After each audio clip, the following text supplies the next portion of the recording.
निर्ज्ञान सम्मोहः क्षमा सत्यं दमः शमः सुखं दुःखं भवो भावः भयं भयमेव च. 5.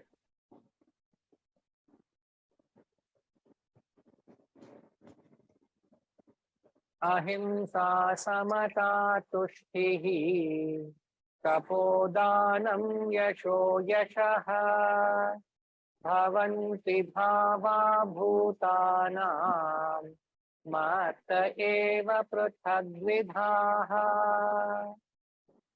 So the fourth verse reads the intellect, knowledge, non-illusion, kama, forgiveness, satyam, truth,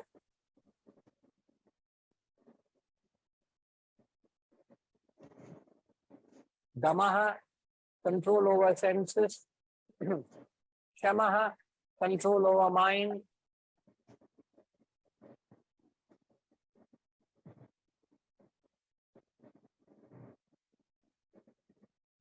existence and non-existence, bhavaha, abhavaha, bhayam, abhayam, fear and fearlessness, also.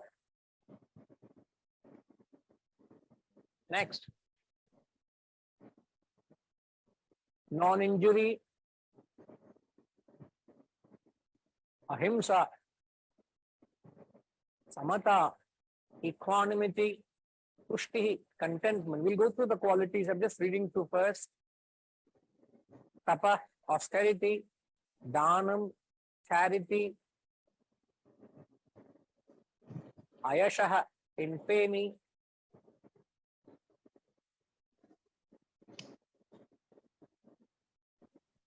these are some of the characteristics that arise from me, he says. So all you see are all positive qualities. Why is it so that he is only describing positive qualities emanating from him when the Brahman or the reality is a substratum of everything, whether good, bad? Atman has got nothing to do with the good or bad, you do. Atman is the neutral factor. It has nothing to do with the right or wrong, you do. Because only the good or bad you do acquire you punya or papa. Both of them are bound to the world. But Brahman is beyond the punya and the papa. Even though that be true, he only gives the positive qualities here to help a spiritual seeker to be able to identify with the self. Because it's easier for us to identify with the self in the positive quality. It is easier for you to attune with the higher in the positive than the negative. So just to assist and help us, he only enumerates the positive. So let's go through them. The first, he says, is buddhi. Buddhi is the faculty to think clearly. Now all of us believe we are able to think, and one acid test, each one of us should put ourselves to test how much of buddhi we have and how many of our actions are prompted on the intellect. One acid test for intellect is whether you have, to what extent you have a control over your mind. That is the only powerful way of ascertaining how much intellect you have got. The rest of it is intelligence. Means information. The rest of it is mere knowledge that we are parroting, that we have heard from others. We can be pedantic, we can be poetic, we can prattle, we can electrify an audience, but the real buddhi is sign is how much you are able to control your own mind. And mind has got various aspects. It has got emotions, it's got impulses, bias, it's got to do with attachments. So when I say deal the mind, you must be able to handle your likes and dislikes. You must be able to discipline your desires. You must not develop attachments. You must not operate on mere likes and dislikes. So you should be able to get into exercise a control on Narendra.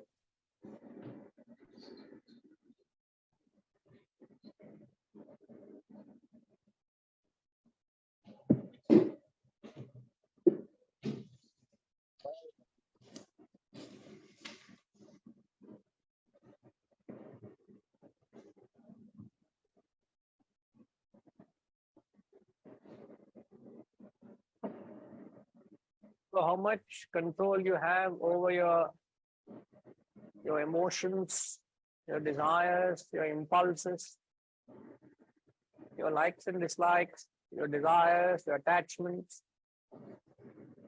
How much are you able to keep your mind in the present, stop the unnecessary worries and anxieties?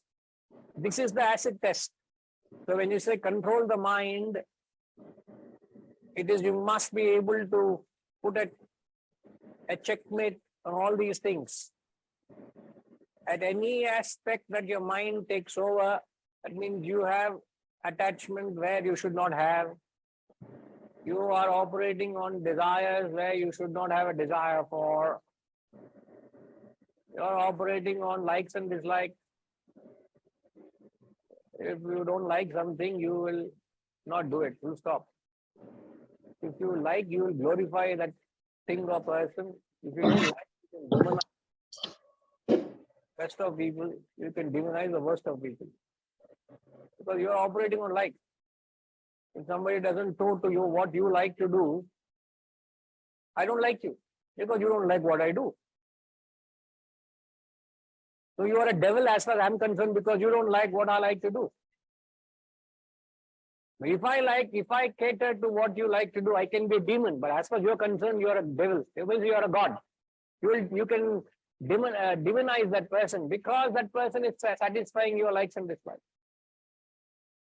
So when the world doesn't cater to your likes and dislikes, how do you behave? Are you able to keep a check on your mind's power? So you must understand the mind is very powerful force. So you're trying to check. It's like a dam which is built. You're trying to hold on the incessant, constant onslaught of the flow of the river. So it has power, momentum. And if you have to stop that, how strong must be the dam or the banks? So even though we often talk of intellect, the best way to test whether how much you have, to what extent you have is measured by you control all these things. And the moment you have lost control, that's your level.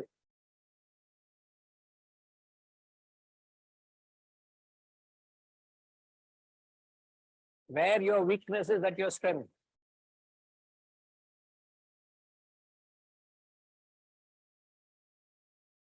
Buddhi. And then second, he tells as jnanam. Vaishnav, if the TV power has come, can you switch it on? Switch that fellow. So the second point he says is jnanam. Jnanam here means knowledge. No, knowledge is not in the sense of what you think as knowledge. What you and I think as knowledge or jnanam is conditioned knowledge. Like when you say knowledge, I have knowledge of physics, I have knowledge of biology, I have knowledge of chemistry, I have knowledge of Vedanta, is knowledge of something. That is not the knowledge he's talking about. When he talks of knowledge here he's talking about the pure consciousness. The pure consciousness or the awareness. The pure awareness is talking about. So the best thing to understand jnanam here is you are that knowing principle. He is not talking about the knowledge you have of. It's not what knowledge you have of. But it is the knowing principle. It's the conscious principle. Like when you come here,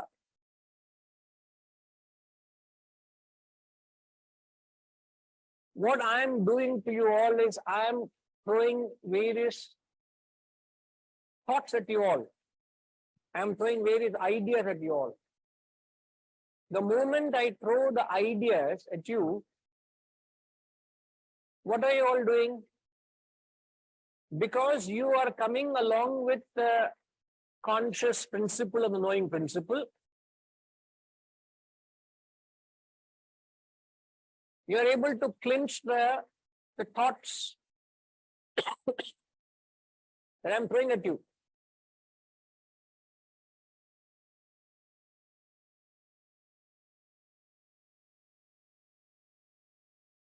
So when you come, you bring along with you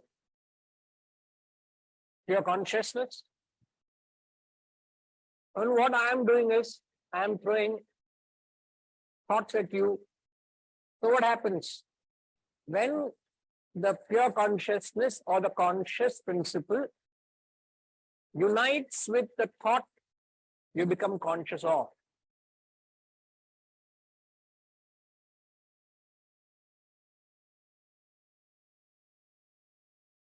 You get it?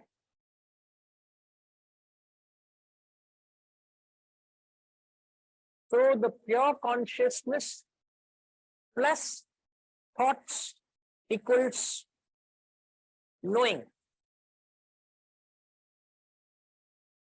Is I know. So what you know is conditioned knowledge. And all the conditioned knowledge you have is because of the pure consciousness you are. So when he says knowledge, it refers to the knowing principle you are, not the knowledges you have of. I'm only explaining what I'm doing now. Like after you go back, after the class, you say, oh, I have knowledge of the Gita. Before that, you had no knowledge of. Example. So what is that knowledge of the Gita you have? Is the pure consciousness plus the thoughts equals I know.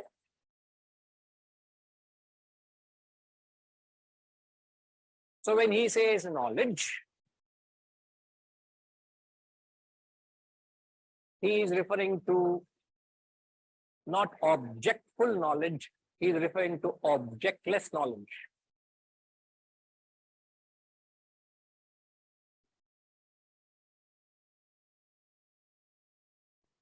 Sorry? Even on the subject is still objective knowledge.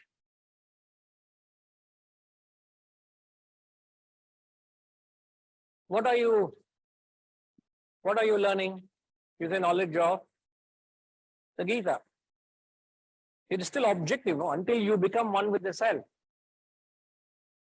You get it? So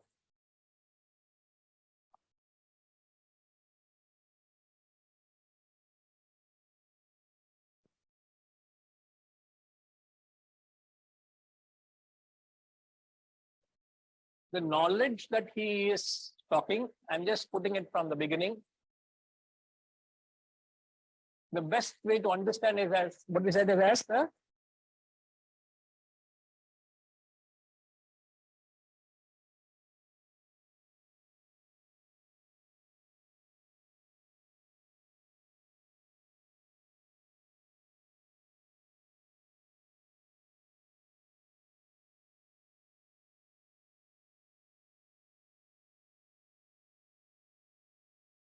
the conscious principle or the knowing principle.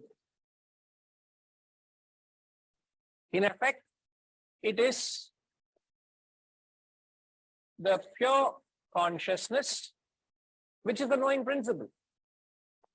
Like when you come, you are the pure consciousness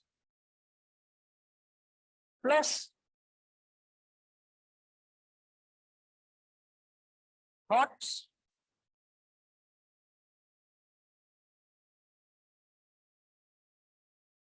I know.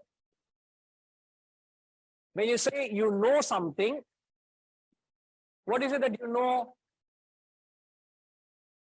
What you know is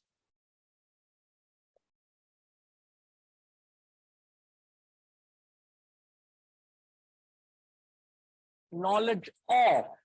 This knowledge of is known as conditioned consciousness. In other words, it is nothing but conditioned knowledge.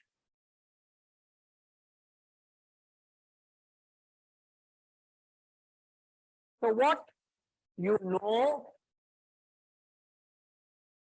is conditioned knowledge. But when in the text he says knowledge, when he calls it as jnanam,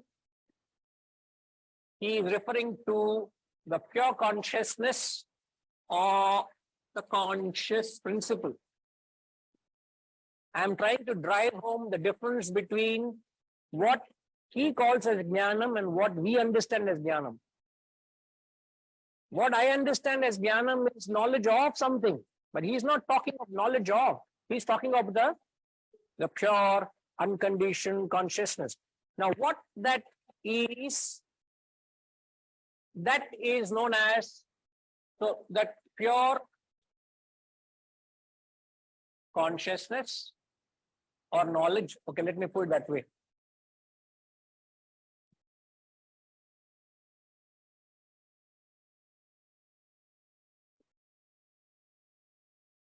The knowledge, he says, is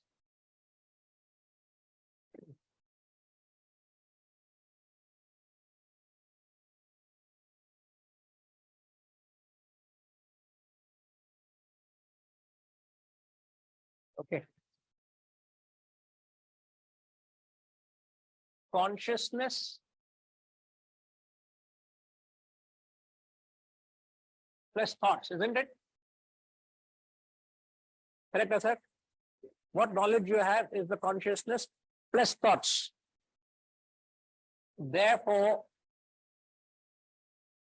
consciousness equals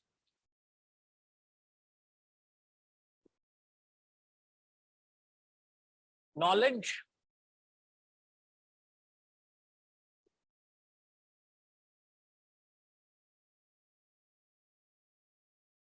and what is knowledge? Consciousness plus thoughts. Correct, equation. Therefore, what is consciousness?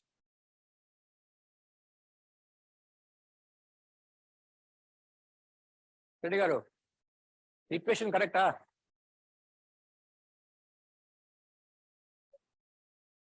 Knowledge is consciousness plus thoughts. Therefore, consciousness equals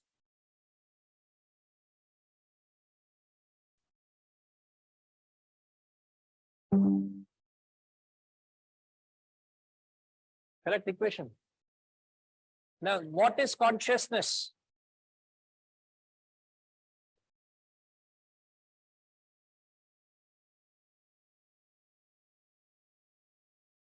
Objectless knowledge.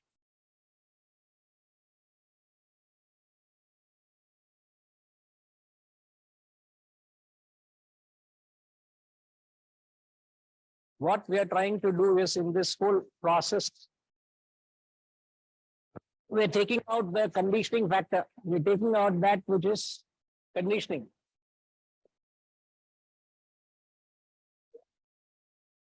Sorry?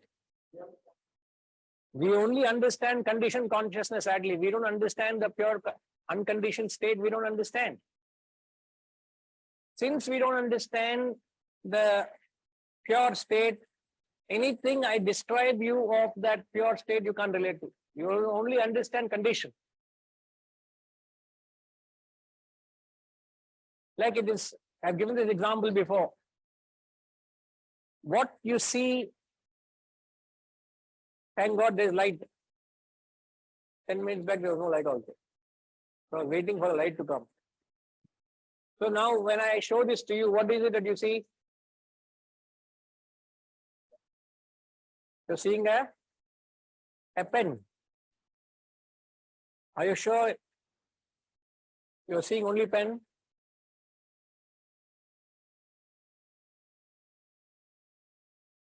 You are seeing the pen which is bathed in light. If the light wasn't there, if I held the pen, you wouldn't be able to see it. So what you have taken for granted is the light that is existing between your eyes and my eyes. And when I put an object, the light that hits the object and comes back to you, that is what you see. So what you see is pencil plus light. What is you see? Seen is, go back to the equation. Pencil plus light equals what you see. போடுறீங்களா போடுங்க இந்த equation போடுங்க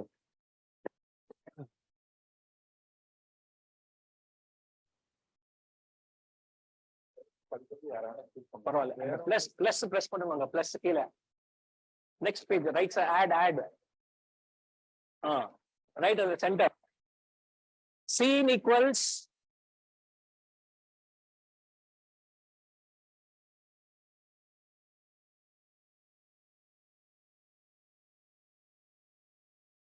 pencil plus light.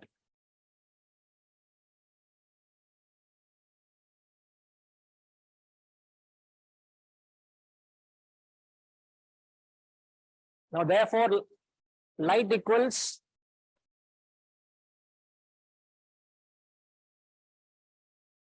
finish the equation.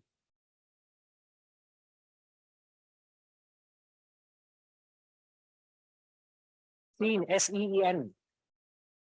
S-E-E-N. அவள் போடும் seeing இல்ல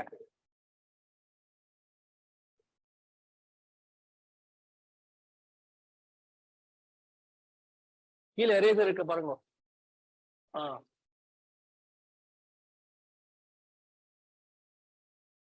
நீங்கெல்லாம் professional ஆயிட்டு நீங்களா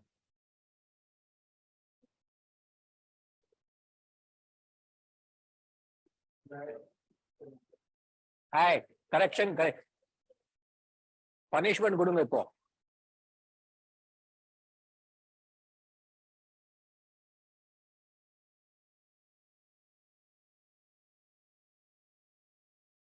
Is it clear for you all online?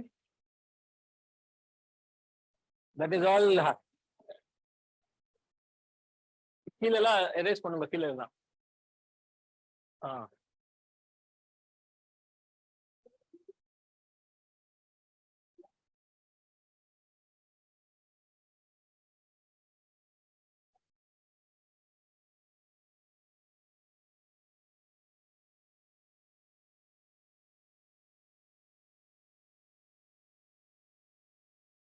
From now on, officially, he'll be our writer on the board.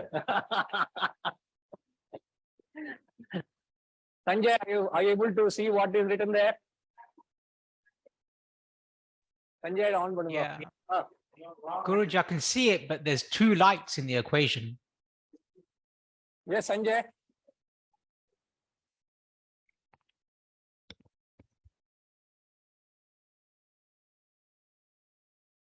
You see, say something, no? Yeah. Guruji, I just said there's two lights in the equation, but not anymore. We can't hear you, Sanjay. Can you hear, Sanjay? Can you hear?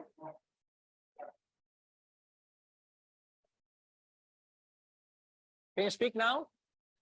Guruji, Hello.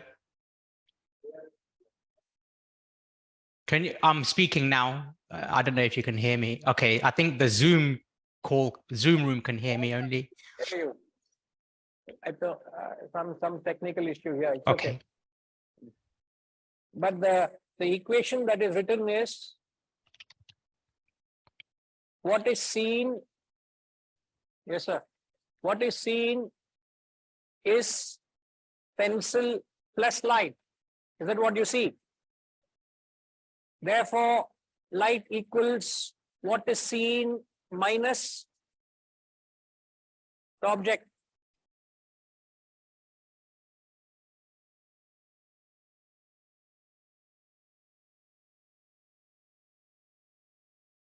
So knowledge is objectless knowledge, not objectful.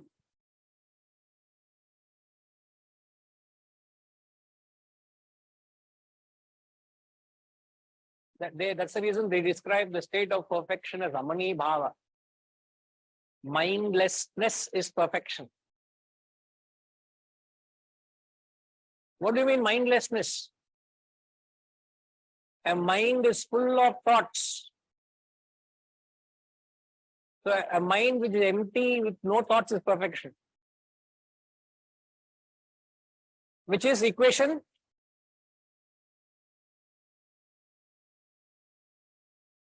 Light is seen minus the object. What we are seeing is object plus light. Remove the object, you can't say there's nothing, there is light.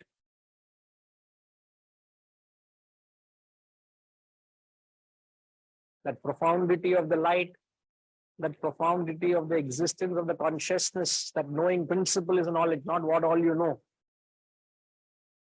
Even the highest knowledge you know is avidya compared to that knowing principle. Right. The third, he says, asammoha, non-illusion.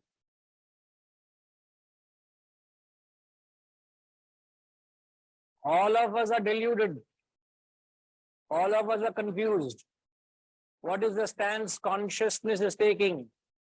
Consciousness takes an objective stance of witness. Consciousness is undiluted witness to all the delusion around it.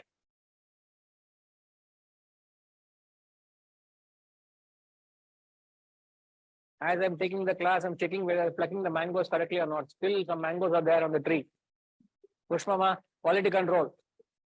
3 mangoes are seen from here. Don't pay those fellows fully until every mango disappears on the tree. How many? How many minus? Seen is mango plus light. Therefore, mango equals unseen. Then only we'll give money to him. Because they are getting the mangoes cut from the trees here. Looks like we are going to get 500 mangoes. So whoever wants to make a quick dash, please do come here. One tree is yielded 400 mangoes. 1,000 mangoes are. So you can wait next week also. Ushama, don't worry. Next week also some mangoes will be left. She's worried. Mangoes don't worry. It will be delivered to your house. So consciousness which pervades and sustains everything is an undiluted witness. So the message is we should not lose sight of the consciousness which is always there with us. Consciousness is always there. We should not lose sight of it. It's ever present. That is the life.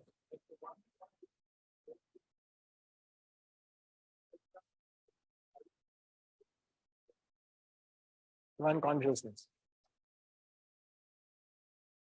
Correct, sir. So the intellect, knowledge, non-illusion. The fourth quality he gives is, one of the most beautiful qualities is kshami. Kshami means forgiveness. Forgiveness is a state where you remain unprovoked. You remain unprovoked and you don't retaliate even when you have the power to retaliate.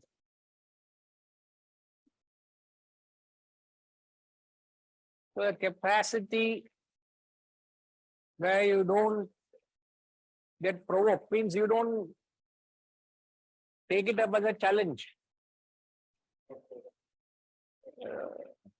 It's like a child coming in and trying to get into an argument with you. Would you get into an argument with a child? Yeah. Child prattling. You just play with that fellow. Even if it means losing an argument with a child, you don't get into an argument with a child. So there's nothing to get in, there's nothing to retaliate. So even when you have the power to retaliate or give back, you don't get into that kind of a mood. So you forgive that person. It's a charitable disposition you have at the mental level towards other shortcomings. A charitable disposition you have for other shortcomings. Others can be atrocious. What happens to your forgiveness? That fellow hates you, you also hate that person. What is the grandeur of you? No difference between you and that fellow. He is cheap. What about your maturity? You should forgive that person. So the capacity where you don't get offended by others' shortcomings, others' failings. And others are imperfect, you are able to forgive their shortcomings. That Catholicity, that capacity to forgive them for their mistakes is your forgiveness. Easy to retaliate, easy to give it back. That's the tendency we have. Somebody does something, I give it back to him. You don't hold back. So the capacity with which you are able to, you don't get provoked, you don't get instigated, you don't act, you don't retaliate. Even when you have the power to retaliate, you have every capacity to give it back to that person, but you choose not to because of your maturity. You don't get offended. You see. When I say you see other person's failing and shortcoming, means you are right, no? Understood. I see you are wrong. It's not a point when you're trying to educate a person. I could use a temper to educate you. I could use a particular means of communicating myself to you so that I get heard. That is different to you getting into an argument, you're getting into a dispute, getting into a disputatious mode. To find the other person as wrong and to prove yourself superior. So you give it back. That kind of an attitude doesn't exist. So there is no feeling of he has done me. When see, forgiveness is actually tested when you become a victim of others' actions. When you become a victim of others' actions, to what extent you have the capacity to forgive that person is what is being mentioned here. That doesn't mean you allow yourself to become victim of other person's actions. Mentally, you don't engender any negative feeling or hatred, or you don't retaliate. No animosity, no hatred, no feeling of because you have done, I will, you know what I can do and you do it. It's a mark, I'm given, forgiven. It's in a very abstract.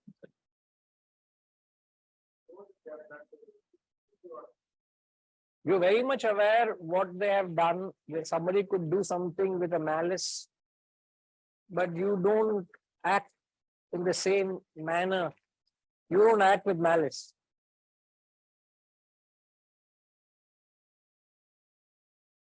You don't act. So your attitude is As Ramatirtha talks of a Swami who lived all his life with this maxim.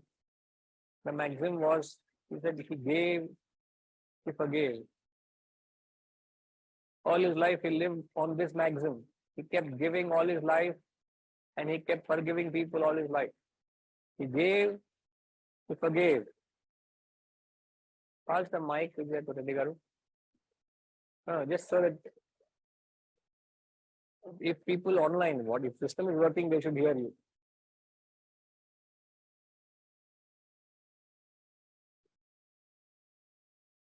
Vijay, able to hear?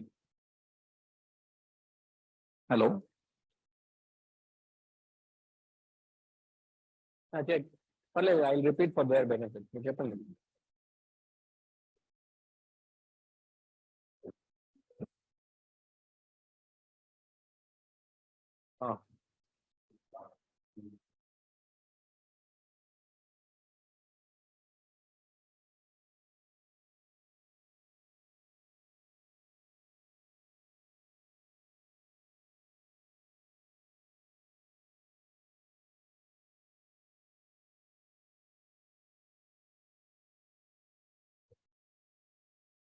Because of ignorance of tolerance.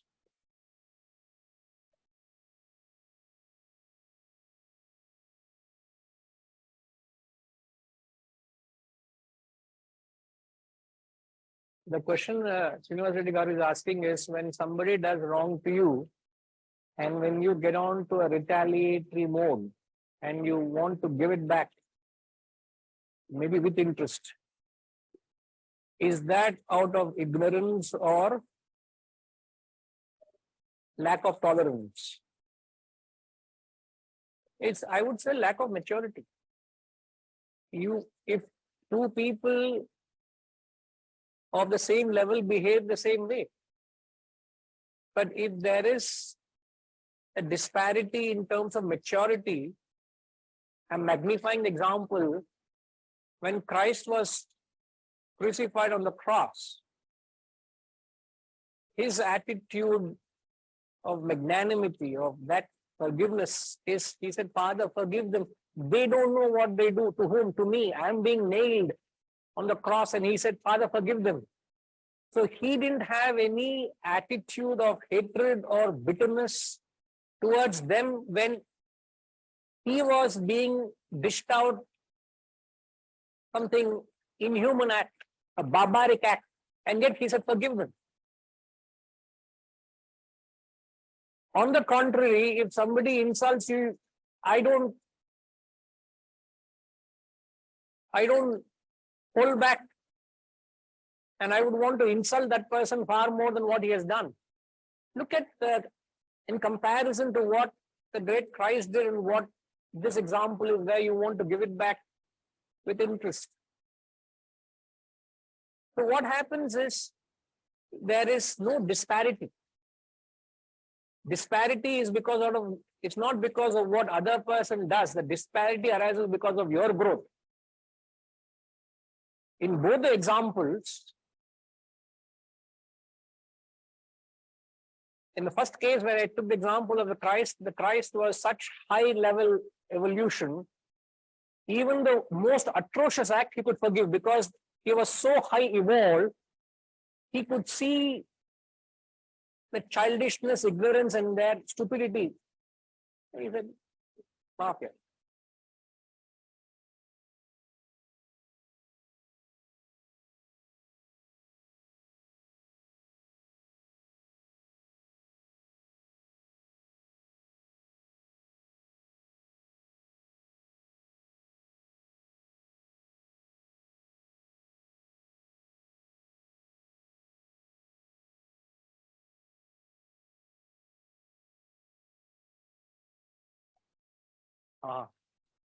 Correct. I heard that some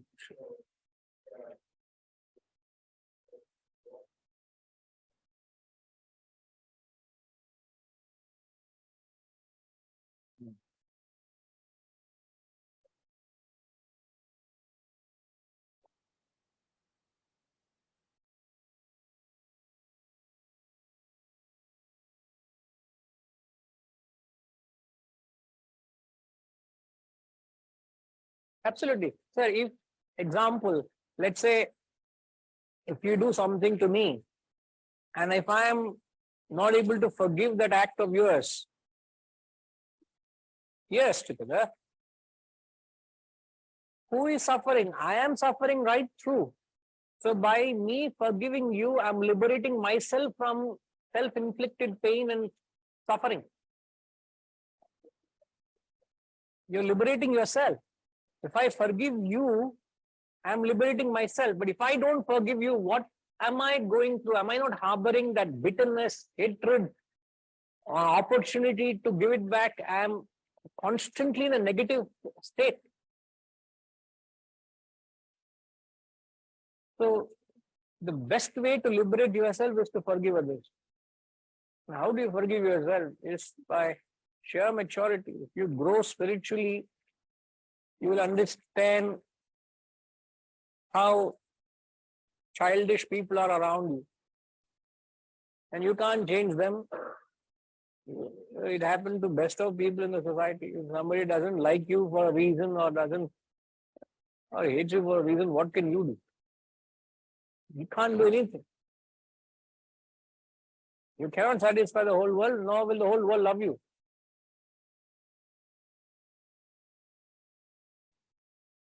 You know, there was a time where my guru was running behind the courts because one of his main works, the book he has written,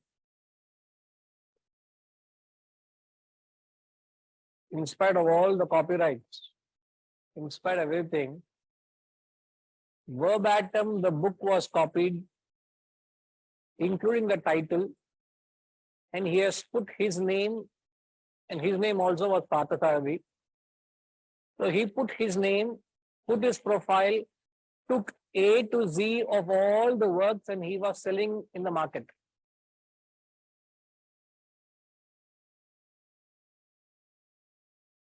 It was 20 or 25 years ago, I'm saying 20 years ago. And he had to go to the courts, and he knows law because he's a postgraduate law from London. So you don't talk law to him, he'll put you in your place. So he knows, but he's not practicing law. So he appointed the best of lawyers to get the job done. But he had to hold on to the manuscript which he had written 30, 40 years ago to prove that I am the author of this book, not he. Considering that there is some good that man wanted to do to the society, I'm being very charitable when I say that. Being very uncharitable rather. Man writes something to serve his knowledge to humanity, and somebody takes it and says it's mine, and all his life he's trying to prove to the world, to himself, that it's not yours, it belongs to me, my works. So what should be his attitude towards that man? Justice has to be brought, but should that justice be brought with bitterness and hatred? Or let truth prevail? So whatever has to happen had to be done. I'm telling because I was privy to it. Tomorrow somebody comes in this land is mine. He kabzas and land is mine. No, you have to go rest of your life behind the courts to prove that land is not yours, it's mine. That fellow can use his power and thug force and hot political influence and do things. Am I to get on to a fight to the level what that fellow has done, or am I to uphold my basic efficacy and culture and yet do what needs to be done? You need to prove yourself right. But that doesn't mean I should engender hatred to others.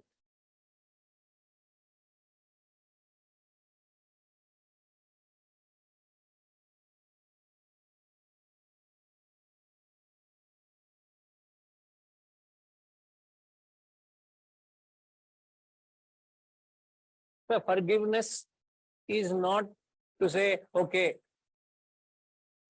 it is not that I am not going to take any legitimate action. It is only to forgive myself of my hatred towards you. Forgiving that person is not giving a license to him to continue. Is only to forgive, is to liberate myself from the unnecessary hatred I may engender to you because you have done something to me. The moment the world is cruel to you, that's when how matured am I comes to the forefront. That's being tested, isn't it? So forgiving you is not to forgive you, is to forgive myself. So first is, there should not be any hatred in your heart. Second is, whatever steps have to be taken, you have to take necessary steps. As he said, it's not a passive acceptance, it's a very aggressive stance.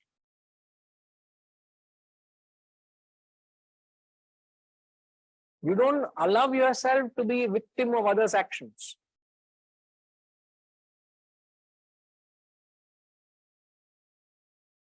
You don't want. But when you are visited by such eventualities, you don't engender or harbor any animosity.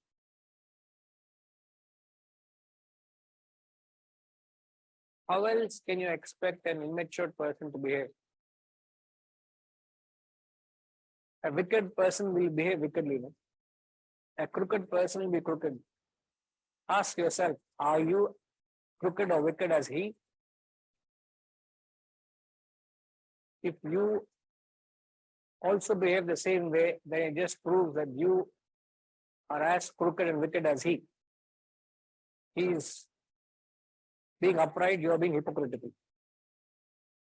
I'm trying to hide my wickedness. That fellow has no wickedness. Some people, when they talk with such fluency, unparliamentary words, my God.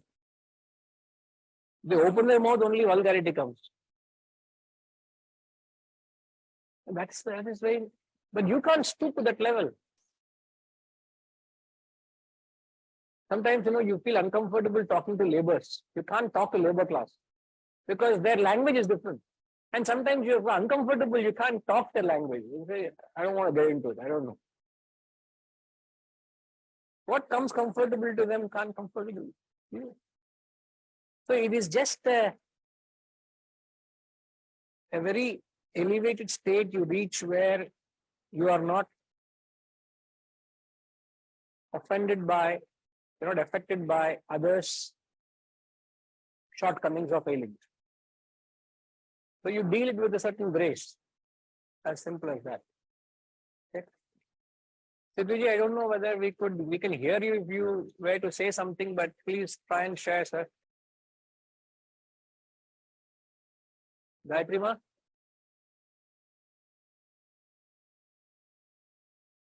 Sidhuji.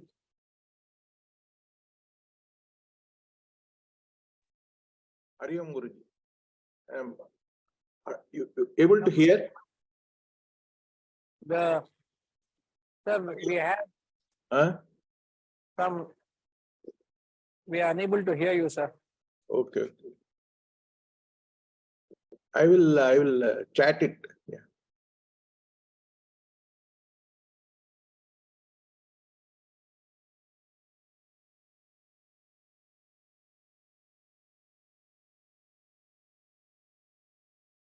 Fair enough.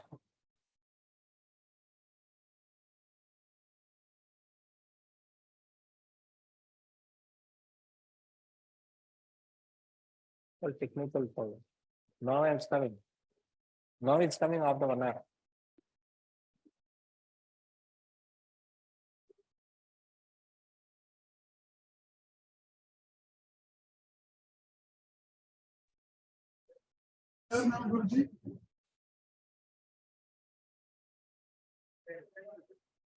Hello. Hariom Guruji. Yes, we can hear you, sir. Yeah. Guruji, this what I just want to add is this. I have experienced also whenever we react and whenever don't forgive, we are a big loser. Because we carry that baggage and we become judgmental of the person, although he may be with us all the time and still we are interacting with him. This judgmental will make not look the positive sides of him. On one occasion, he might have really, it was not to our liking, but we brand them and we lose their friendship and service. Hmm. Uh, It's a yeah, baggage, as you say.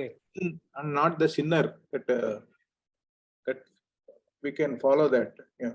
Correct. The quality hate the sin, but not the sinner. Because many carry the baggage all through, even on deathbed.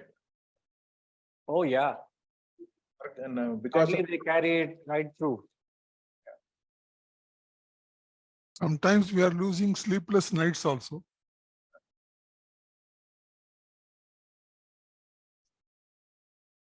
Yes, sir. Sleepless nights, sleepless days.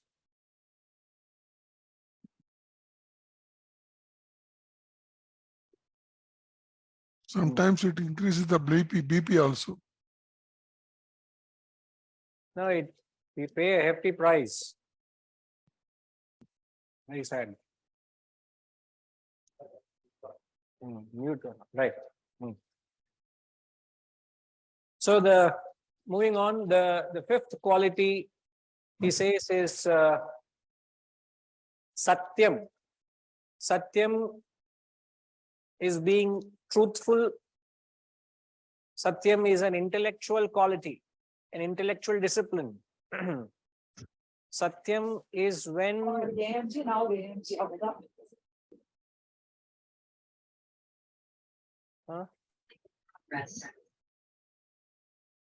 mute yourself. You're hearing your chat. Wisdom Institute.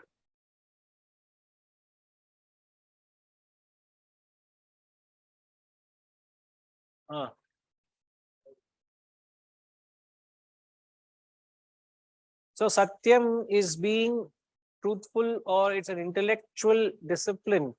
Satyam is to uphold your conviction. When your conscience supports your convictions, then you are truthful. Satyam is an intellectual discipline. So whatever your convictions are at the level of your gross intellect. Your intellect says many things to you. And when your intellectual convictions are upheld by your conscience, then you're being truthful.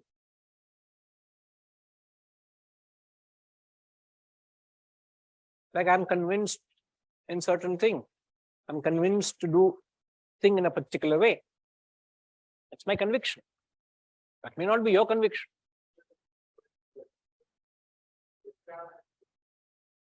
Obviously, yes. You can't let go of your 20, 30 years of tapas to some hooligan who wants to make mischief. Can't do that. Again, this is gone. Again, gone. And no more. So the conviction must be supported by your conscience. Then you're truthful. When your conscience doesn't support your convictions, then you're not asatyam.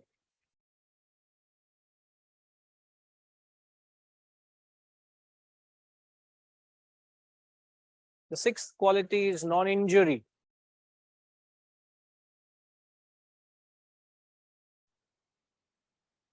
Non-injury is at the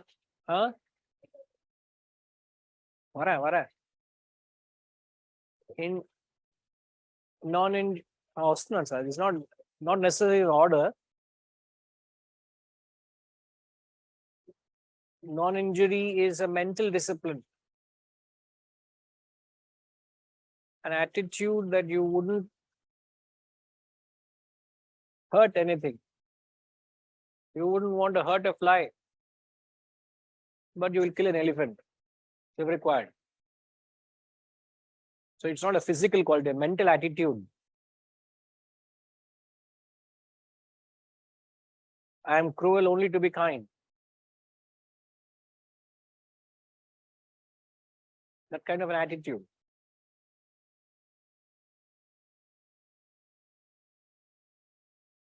Non-injury.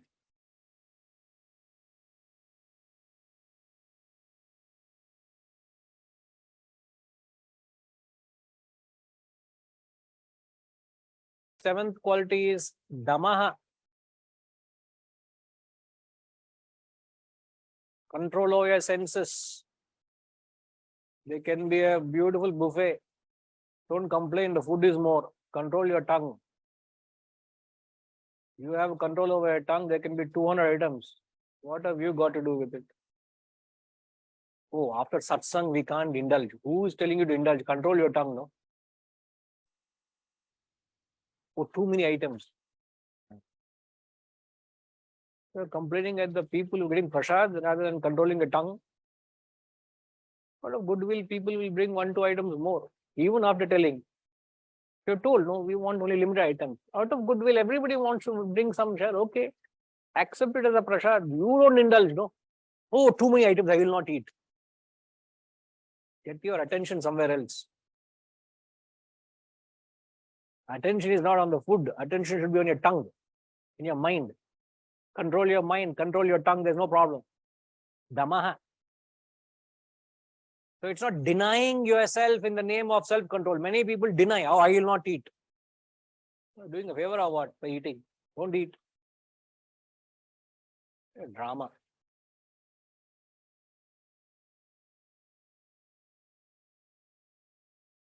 And some people in the name of pilgrimage go and say, I will not eat this in my life. Self-control. That's over Paityam. I will go to Kashi Vishwanath, I will go to Badrinath, and I will say, I will not eat any more of this. That is not self-control. That is not. I heard Kashi also I'm saying. See, that's a conscious part. You consciously distance yourself from the senses. Indulgence is not measured. So remember, the biggest mistake, this is what it is. Indulgence is not measured by a physical quantum. Many people think, what is a mistake people think? Oh, not working. Okay.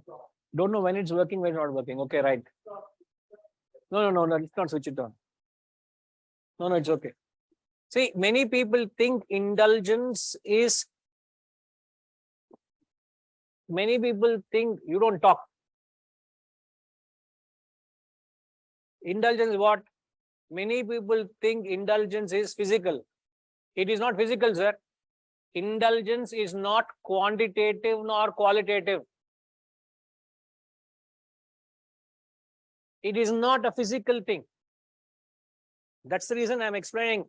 Just because you deny, it doesn't mean you are abstaining. That doesn't mean you're practicing self-control. Just because you are overeating or quantitatively doing more or qualitatively doing more, you are indulging. No, it is not measured as a physical.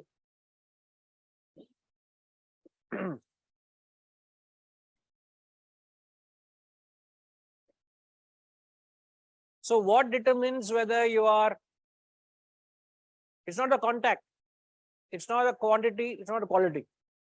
What determines? If the mind has contacted the sense object, it is indulgence. If the intellect has controlled over the mind, it is self-control.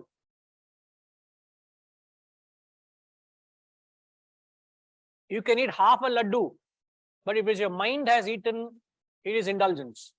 I can eat 10 laddus, but intellect has said yes, given permission to eat. And mind is completely kept under control even until the 10th laddu. Self-control. The definition of the area, how can you gauge? So you practice it wrongly. Many people practice it wrongly because their concept is wrong. It's not quantitative. If it's quantitative, whose quantum has to be taken as standard? Whose standard? Relative. What is less for you may be more for me, or vice versa. Just because you eat 1.5 chapati, oh, he is a man of control. Other person eats 4 chapatis. Look at that fellow indulging. I'm just saying quantitative. Another fellow eats 10 chapatis. What do you call that fellow then? Is it quantitative? It is not quantitative. It's whether you have willpower எல்லாம் இல்ல. இவ்வளவு சொல்ற willpower சொல்றீங்க. It is whether you're what contacts the sense object. It is not the physical, it is what contacts it.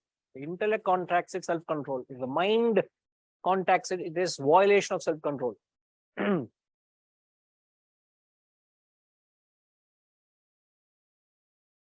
So I have a perfect control over the senses. Nobody would know. You would know yourself. Therefore, you should never judge another person by what you see them do. That's what I'm saying. Because it is a physical, many people are trying to cater to the physicality of what a spiritual man is. So if you find a person amidst the sense objects in the world, they think you're a sensual person. Just because you are in the marketplace with the sense objects, so you're a sensual fellow.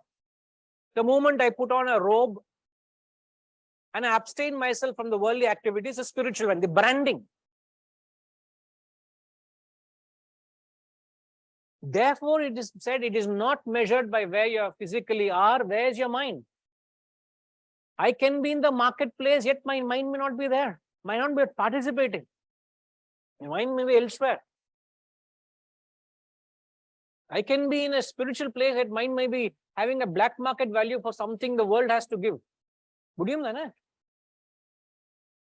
Who is to give a license? Who knows where my mind is? You don't know. So you're just respecting my garb and a wrong concept of self-control. To address this only, Lord Krishna was said to have been associated with 16,000 gopis. They're mad, huh? They're what? Are they mad people or what? On one side, you worship Lord Krishna, and other side, they portrayed him as someone who is a king of a playboy. No, what I'm saying is they portrayed him as a picture. Whether he was or not is none of our business. This is how he has been portrayed. They didn't portray Rama that way. They portrayed Lord Krishna as someone who is associated. That you can't change the fact. Why did they do that? And yet Lord Krishna was called Nitya Brahmachari, not Joka. All through his life. All through his life, he was full of mischief and fun and frolic.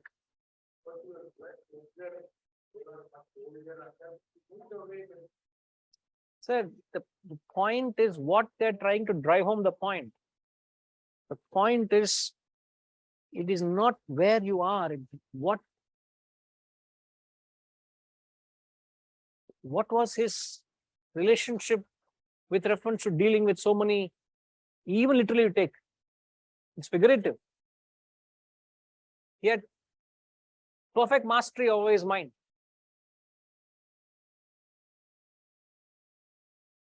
Perfect mastery. So in fact, they are magnifying it to a point of world. Another example you were just referring to is Durvasa. He is said to have had Allah food, he will alone take care of it. Akshay Bhadra was not sufficient. He will take care of everything, yet hungry. And it's called Nitya Upavasi. They magnify it and yet they give a definition what it is. Nitya Brahmachari, Nitya Upavasi.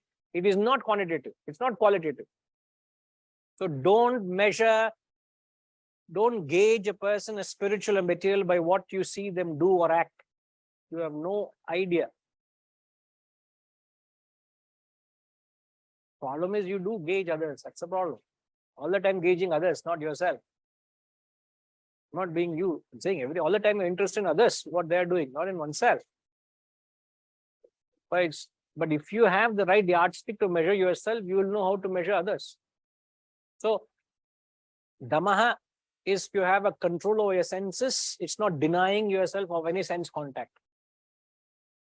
In the name of religion, don't you deny yourself. As long as it fits into a principle, there's no harm having it. Oh, my principle is I don't eat this on this day, I don't eat that on that day. Kuppatotla bodunga the principle. Kuppatoti.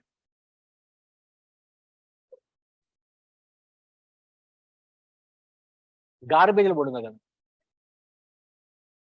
Oh, in the day, adana saapda maata. What happens? I'll become less spiritual. Please, I have to control, some self-control has to come. Shamaha, mental control. Damaha and Shamaha are often used as back-to-back qualities. There's often a mention, even here it's mentioned. Damaha is physical control. Shamaha is control over your mind and its feelings and impulses. Not only you have control of the senses, but your mind also well controlled.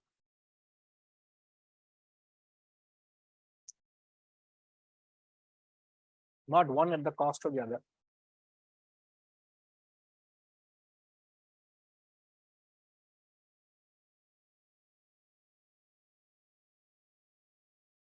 So whatever hiccups we've had today is because our power system has been playing with us. In fact, when the power itself plays, all the systems also play with us.